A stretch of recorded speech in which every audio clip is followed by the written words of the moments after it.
रहीम सलामुअलैकुम। Online session जो हमारा हुआ था पहला 512 कोर्स का, इसमें बहुत सारे स्टूडेंट्स नहीं शामिल हो सके थे, तो ख़ास तौर पर उनके लिए बाकी बाकी लोग भी जो है उसको देख सकते हैं कि वो सेशन में जो जो बातें पूछी गई डिस्कस हुई, तकरीबन सारी बातें इस वक्त इस वीडियो में हम उसी तरह से जिस तरह से पूछी गई या बताई गई, इसमें इसको हम देखेंगे। उस सेशन में कुछ सवाल जवाब थोड़े से थे शुरू में, तो वो उसमें से जो खातिर ख़ास सवाल जवाब थे वो यही थे कि कुछ लोगों ने एम्पिरोमेट्री के बारे में पूछा कि वो पढ़ाई जाएगी कि नहीं पढ़ाई जाएगी। तो बताया गया कि जी एम्पिरोमेट्री दरअसल हम साथ साथ पढ़ ही रहे हैं और उसके बारे में थोड़ी तफसील बताई गई, वो अभी आगे आगे इसको डिस्कस कर लेते हैं। इसी तरह किसी ने पूछा कि टैस पोलैरोग्राफी क्या है, उसका भी जवाब दिया गया, वो भी देखें। टैस पोलैरोग्राफी पोलैरोग्राफी में ये बात आई थी कि हम क्योंकि ड्रॉप्स गिरते रहते हैं, जिगजैग पैटर्न का मतलब है ड्रॉप्स, तो हर वक्त अगर हम करंट मेजर करते रहें तो हर वक्त करंट मेजर करने से ये जिगजैग पैटर्न आएगा, तो इसकी ज़रूरत नहीं होती। तो क्या करते हैं, जब ड्रॉप बन रहा होता है बिल्कुल उसके आखिरी वक्त में ड्रॉप गिरने से पहले करंट मेजर कर लेते हैं, तो हमें फिर ये स्मूथ लाइन ही मिल जाती है। इसी को TAST टैस्ट पोलैरोग्राफी कहते हैं। जो अगर हम आम क्लासिकल पोलैरोग्राफी करते हैं तो इस तरह जिगजैग पैटर्न बनेगा, इसकी ज़रूरत होती नहीं है। हम टैस्ट पोलैरोग्राफी करके स्मूथ कर्व ले सकते हैं। एक बात ये पूछी गई थी कि जी अगर एक से ज़्यादा एनालाइट्स मौजूद हो सेल के अंदर तो क्या वोल्टामेट्री एनालिसिस करके नहीं बता सकता? तो बताया गया कि जी हाँ, बिल्कुल बता सकता है कि अगर 3 एनालाइट मौजूद हैं तो फिर होगा कि पहले एनालाइट का पोटेंशियल आते ही फ़ौरन उसकी वजह से लिमिटिंग करंट आ जाएगा। लेकिन दूसरे 2 एनालाइट्स क्योंकि उनका अभी पोटेंशियल नहीं आया, लिहाजा वो अपना कोई करंट शो नहीं करेंगे। लेकिन जैसे ही उनका पोटेंशियल आना शुरू हो जाएगा, सेकंड वाले का आ गया तो सेकंड वाले की वजह से लिमिटिंग करंट आएगा, और इसी तरह थर्ड वाले का आया तो थर्ड वाले की वजह से लिमिटिंग करंट आना शुरू हो जाएगा। यानी अब हम इनको अलग अलग मालूम करके सब्ट्रैक्ट करके टोटल करंट में से ये करंट सब्ट्रैक्ट करेंगे तो IL2 हो जाएगा, इसमें से इन दोनों का सब्ट्रैक्ट करेंगे तो IL3। तो ये करंट मालूम करके हम अलग अलग तीनों एनालाइट की एनालिसिस कर सकते हैं, क्वांटिफिकेशन कर सकते हैं। तो ये बात बताई गई। फिर ये पूछा गया कि जी एम्पिरोमेट्री पढ़ाई जाएगी कि नहीं, तो बिल्कुल एम्पिरोमेट्री हम पढ़ रहे हैं पहले से, और ये बताया गया एम्पिरोमेट्री दरअसल कहते तो हैं कि अलग टेक्निक है, और शुरू के लेक्चर में मैंने क्लास में बताया भी था कि एम्पिरोमेट्री वो टेक्निक है जिसके अंदर हम पोटेंशियल डिफरेंस फिक्स रखते हैं, कंसंट्रेशन को तब्दील करते हैं और करंट मेजर करते हैं। तो बेसिकली वोल्टामेट्री में भी अगर हम जैसे हमने शुरू में वोल्टामेट्री के कर्व लिए थे कि सिग्मोइडल शेप के कर्व बन रहे होते हैं, तो अगर एक शेप का कर्व बन रहा है, हम ज़्यादा कंसंट्रेशन लेंगे तो उसकी हाइट बढ़ जाती है, और ज़्यादा लेंगे तो हाइट और ज़्यादा बढ़ जाती है। तो दरअसल हम ये क्या कर रहे हैं, हम एम्पिरोमेट्री कर रहे हैं एक तरह से। बस इसमें होता ये है कि एम्पिरोमेट्री में हम एक फिक्स कर देते हैं पोटेंशियल जिस पर रिडॉक्सेशन हो, और उस पोटेंशियल को फिक्स करने के बाद हम कंसंट्रेशन तब्दील करते रहते हैं, करंट मेजर करते रहते हैं। बहुत सारे लोग जो है ना, बहुत सारे साइंटिस्ट एम्पिरोमेट्री को कहते हैं कि ये एक काइंड ऑफ अ वोल्टामेट्री है, यानी वोल्टामेट्री एट्स फिक्स पोटेंशियल। बाज़ लोग इसको ये भी कहते हैं। इसके लिए कोई अलग से इक्विपमेंट बनाने की ज़रूरत नहीं पड़ती। एम्पिरोमेट्री वोल्टामेट्री के इंस्ट्रूमेंट पे ही हो जाती है। अलग से कोई इंस्ट्रूमेंट बनाने की ज़रूरत नहीं है। बस वोल्टामेट्री के सिस्टम के ऊपर आप एक पोटेंशियल फिक्स करके कंसंट्रेशन तब्दील करते हैं, सेल वही रहता है, सेल, इलेक्ट्रोड सब कुछ वही होते हैं, तो करंट मेजर होता जाएगा, इसे एम्पिरोमेट्री कहते हैं। लेकिन बहुत सारे साइंटिस्ट इससे इख्तिलाफ करते हैं कि नहीं जी, वोल्टामेट्री में हम स्कैन कर सकते हैं, स्कैनिंग होती है हमारी, लिहाजा पोटेंशियल डिफरेंस वेरी किया जाता है, तो हम कैसे कह सकते हैं कि वोल्टामेट्री की किस्म एम्पिरोमेट्री है, इसलिए उससे वो इख्तिलाफ करते हैं। लेकिन बाज़ लोग कहते हैं नहीं जी, amperometry is voltammetry at fix potential. बहरहाल, तो हम इसको अलग भी से भी पढ़ रहे हैं, साथ भी पढ़ रहे हैं, ऐसी कोई बात नहीं। उसके बाद हमने आज जो समझना है, जो एम्पिरोमेट्रिक टाइट्रेशन, उससे पहले पहले ये बात भी आई थी कि वोल्टामेट्रिक टाइट्रेशन नहीं हो सकती, क्योंकि वोल्टामेट्री के अंदर हम जब भी रन ले रहे होते हैं तो पोटेंशियल डिफरेंस स्कैन कर रहे होते हैं, और टाइट्रेशन में तो हमें ऐसा काम करना होता है कि जैसे ही हम टाइट्रेशन करते हैं, जो ऊपर से ब्यूरेट से ऐड करते हैं वो टाइट्रेंट होता है, और जिसमें ऐड किया जाता है उसे टाइट्रेंट कहते हैं। इनके बाद रिएक्शन बहुत फास्ट होना चाहिए और फौरन रिजल्ट आना चाहिए। हम टाइट्रेशन करते भी इसी ऐसी सॉल्यूशंस के, ऐसी केमिकल रिएक्शंस की टाइट्रेशन हो सकती है जो फास्ट रिएक्शन कर सके। वोल्टामेट्री के अंदर तो भाई आप स्कैन करेंगे, पोटेंशियल आएगा तो करंट फ्लो होगा, तो हम वोल्टामेट्रिक टाइट्रेशन कर ही नहीं सकते, ठीक है, क्योंकि इसमें ऑलरेडी हम पोटेंशियल डिफरेंस स्कैन कर रहे हैं, ऊपर से हम कंसंट्रेशन भी तब्दील करते रहे, तो दिस इज नॉट पॉसिबल। अलबत्ता एम्पिरोमेट्रिक टाइट्रेशन इज पॉसिबल कि हम वोल्टामेट्रिक सेल को एम्पिरोमेट्रिक सेल बना दें, यानी पोटेंशियल फिक्स कर दें जिस पोटेंशियल पर स्पीशीज रिडॉक्सेशन कर लेती है। अब हम ऊपर से चीज़ें ऐड करना शुरू करेंगे तो हमें एम्पिरोमेट्रिक चेंज मिलना शुरू हो जाएगा, यानी कंसंट्रेशन में चेंज आता रहेगा, और वो हम नोटिस करते रहेंगे। इसको हम अभी तफसील से डिस्कस करते हैं। हम कुछ बेसिक एम्पिरोमेट्रिक कर्व को डिस्कस करना चाह रहे हैं। तो आइए, जैसे ये एक केस है, केस में हम टाइट्रेशन कर रहे हैं, टी इज टाइट्रेंट और ए टाइट्रेंड है जिसे टाइट्रेट किया जा रहा है। केमिकल रिएक्शन लिख दिया गया है A plus T, it forms product P, P product बन रही है। अगर हमें केस मिले कि if A is electroanalytically active, यानी सिर्फ ए जो कंपाउंड है जो कि टाइट्रेंड है, अगर ये इलेक्ट्रोकेमिकली एक्टिव है, क्या मतलब कि यही सिर्फ रिडॉक्सिएशन कर सकता है, बाकी पोटेंशियल ऐसा जिस पे सेट किया गया है उसमें टी और पी रिडॉक्सिएशन नहीं कर सकते, सिर्फ इस पोटेंशियल पर ए जो रिडॉक्सिएशन कर सकता है एम्पिरोमेट्री में। तो लिहाजा ऐसी सूरत हाल के अंदर क्या होगा साहब कि हमारा टाइट्रेशन कर्व इस तरह का बनेगा। क्यों इस तरह का बनेगा? कि देखिए, शुरू में 0 ml एडिशन पे टाइट्रेंड के क्या होगा, सिर्फ और सिर्फ ए मौजूद है, और जब सिर्फ ए मौजूद है तो फिर जैसे ही इसके अंदर थोड़ा सा टी ऐड करेंगे तो ए की कंसंट्रेशन कम हो जाएगी, क्योंकि ए टी के साथ मिलकर पी बना देगा, और जो मजीद हम ऐड करेंगे टी और, तो कंसंट्रेशन ए की कम होती जाएगी, करंट कम होता जाएगा। क्योंकि करंट किसकी वजह से आ रहा है? सेल, ये सेल है, ये फर्ज कर लें ये कॉनिकल फ्लास्क नहीं है, एम्पिरोमेट्रिक या वोल्टामेट्रिक सेल है, तो इसके अंदर ए की कंसंट्रेशन कम होती जाएगी होती जाएगी होती, यहाँ तक कि ए जब खत्म हो जाएगा। तो फिर क्या होगा, अब इस कर्व में तो हमें ये दिखाया गया है कि रेजिडुअल करंट आ रहा है, लेकिन अगर रेजिडुअल करंट ना होता तो ये कर्व बिल्कुल आखिर तक जीरो तक आता और फिर ये एक्सेस के साथ चलता। लेकिन बहरहाल, तो यहाँ पर जब खत्म हो गया ए, तो अब जब आप टी ऐड कर रहे हैं तो टी इलेक्ट्रोएक्टिव नहीं है, पी प्रोडक्ट बन चुकी है, ज्यादा बन नहीं सकती, वो भी इलेक्ट्रोएक्टिव नहीं है, तो करंट जीरो हो जाता है, बेस लाइन बन जाती है। तो ये जो एरो दिखा रहे हैं आपको, रेड कलर का एरो नजर आ रहा है, ये आपका इक्विवेलेंस पॉइंट कहलाएगा, ठीक है। और इसी तरह अगर हम अगला केस लें कि टी जो इलेक्ट्रोएनालिटिकली एक्टिव हो, बजाय ए के हमने ऐसा पोटेंशियल फिक्स कर लिया जहां टी इलेक्ट्रोएनालिटिकली एक्टिव है, यानी ये रिडॉक्सिएशन करेगा, ए और पी नहीं करेंगे। तो फिर क्या होगा, अब कैसा कर्व होगा सोचें जरा, क्योंकि शुरू में ए इलेक्ट्रोएनालिटिकली एक्टिव था पिछले केस में, इसमें तो नहीं है। तो इसके पिछले केस में क्या हो रहा था कि कर्व शुरू हो रहा था, वाई एक्सिस की कुछ वैल्यू थी, 0 ml एडिशन पर कुछ करंट आ रहा था, लेकिन क्योंकि अब यहां पर ए इलेक्ट्रोएनालिटिकली एक्टिव नहीं है तो करंट शुरू होगा ओरिजिन से, जीरो से, ठीक है। यानी ओरिजिन से करंट शुरू होगा, और फिर क्या होगा सोचिए जरा, जब हम टी ऐड करेंगे तो टी एक्टिव है, टी की वजह से करंट बढ़ना चाहिए, करंट नहीं बढ़ेगा। क्यों नहीं बढ़ेगा? जब टी ए के साथ मिलेगा तो टी टी नहीं रहता, पी बन जाता है।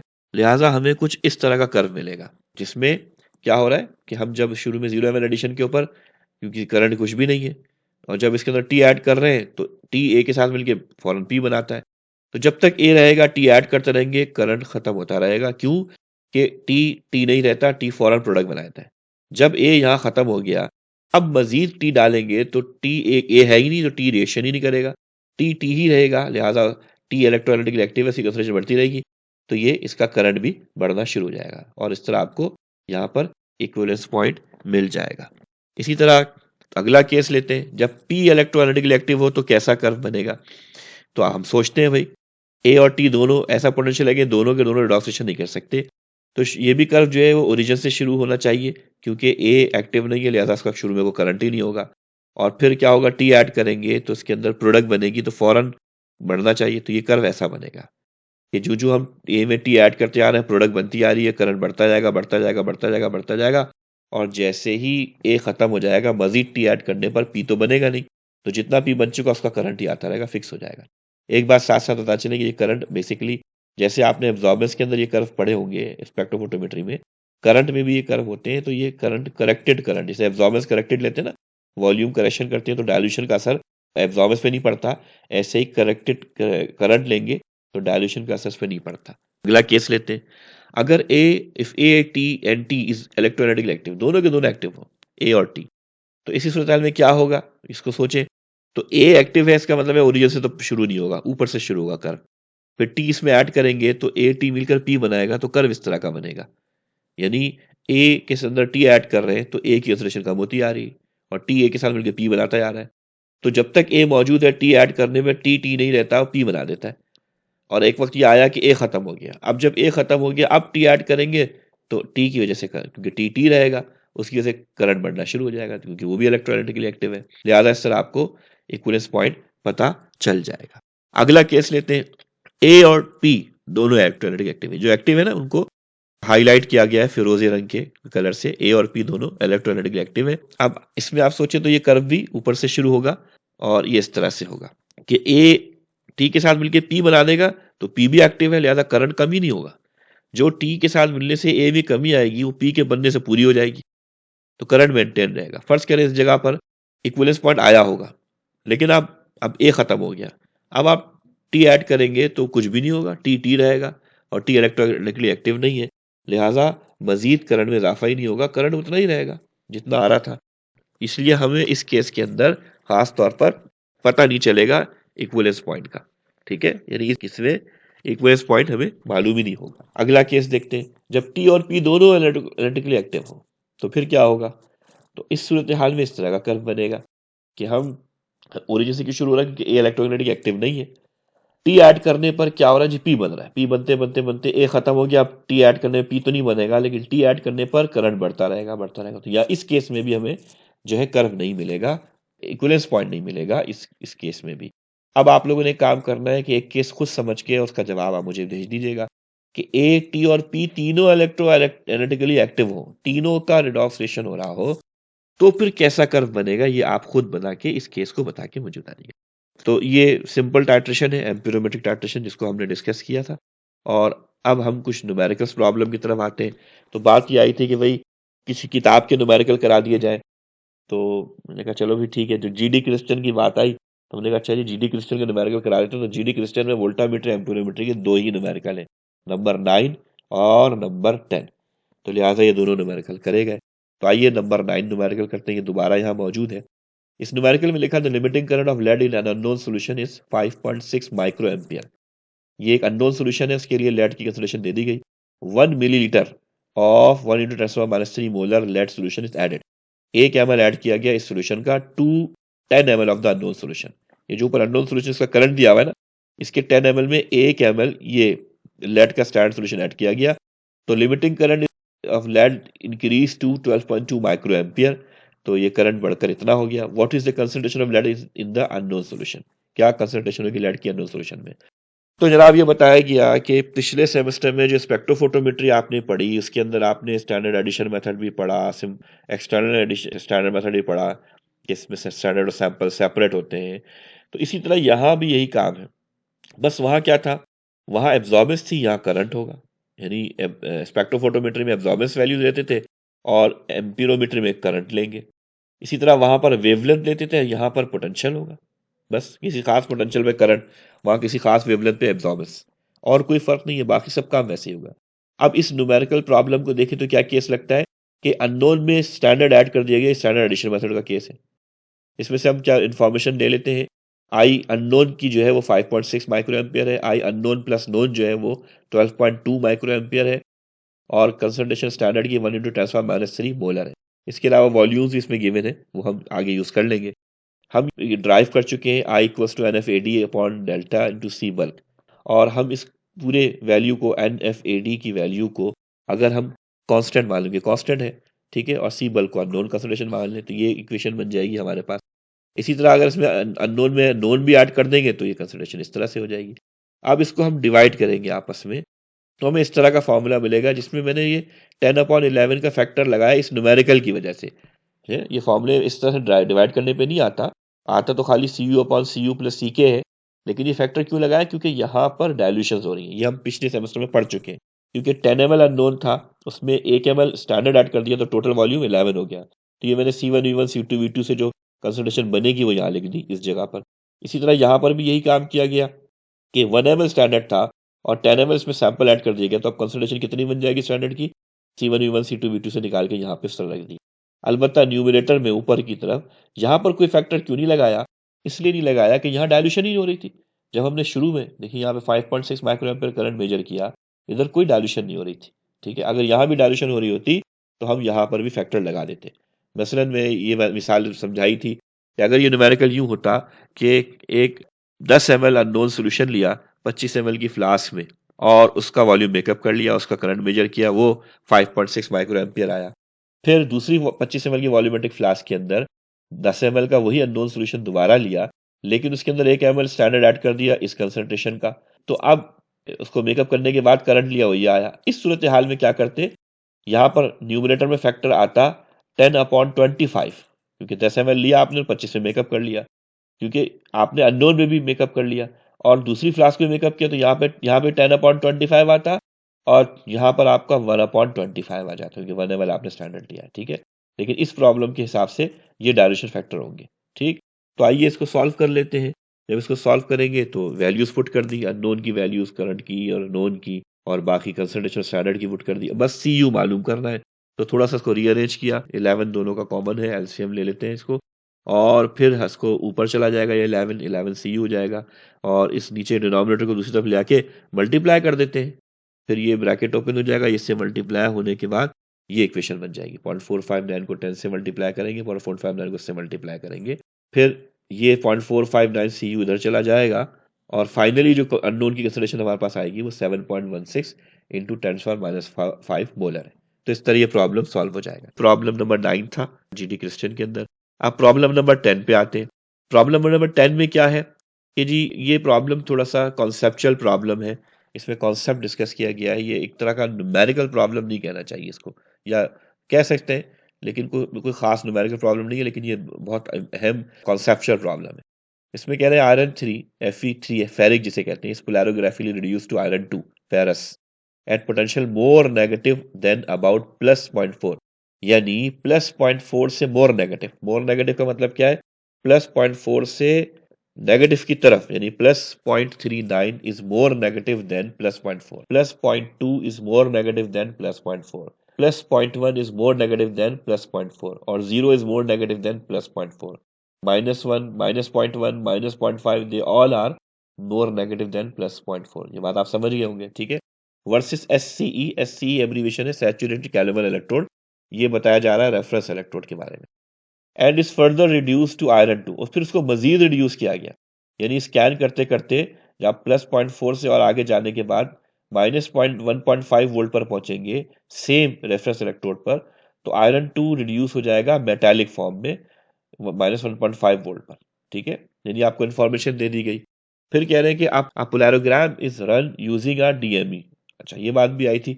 जब यहाँ पोलैरोग्राम कह रहे हैं तो यहाँ यूजिंग अ DME नहीं कहना चाहिए, क्योंकि ये अंडरस्टूड है कि if it is polarogram there must be DME is used, तो DME यहाँ कहना नहीं चाहिए। बहरहाल कह दिया, कोई बात नहीं, माफ कर देते हैं किताब वालों को।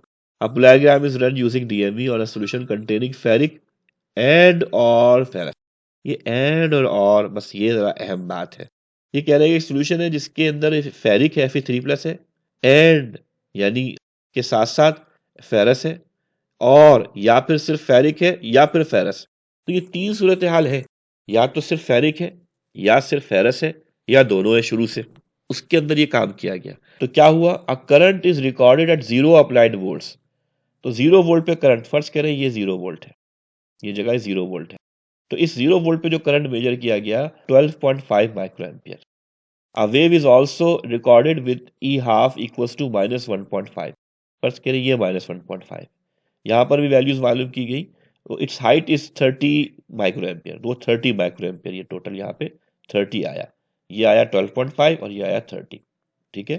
Identify the iron species in the solution 3+ and और 2+। यही वही बात दोबारा कह रहे हैं कि बताइए शुरू से इस सैंपल में क्या सिर्फ आयरन 3+ था, या सिर्फ आयरन 2+ था, या आयरन 3+, 2+ का मिक्सचर था। एक तो ये बात बतानी है। उसके साथ साथ लिखा है and calculate the relative concentration of each, और कैलकुलेट करें इन दोनों की रिलेटिव कंसंट्रेशन, दोनों का रेशो। दोनों का मतलब अगर ये केस साबित हुआ कि 3+ और 2+ दोनों मौजूद है, तो फिर उनकी रिलेटिव कंसंट्रेशन होगी, अदरवाइज नहीं होगी। तो चलिए इसको हल करते हैं। पहला केस तो दिया है कि मोर नेगेटिव देन +0.4, और ये जो दिया हुआ है 0 वोल्ट, 0 वोल्ट का मतलब है कि ये मोर नेगेटिव, अगर हम इस सिर्फ जा रहे हैं और मोर नेगेटिव जा रहे होंगे, फर्ज करें ये +0.4 है, तो नेगेटिव सिम्प में अगर यू जा रहे हैं और ये वैल्यू जो है 0 है, तो इसका मतलब है कि +0.4 से मोर नेगेटिव 0 वैल्यू है।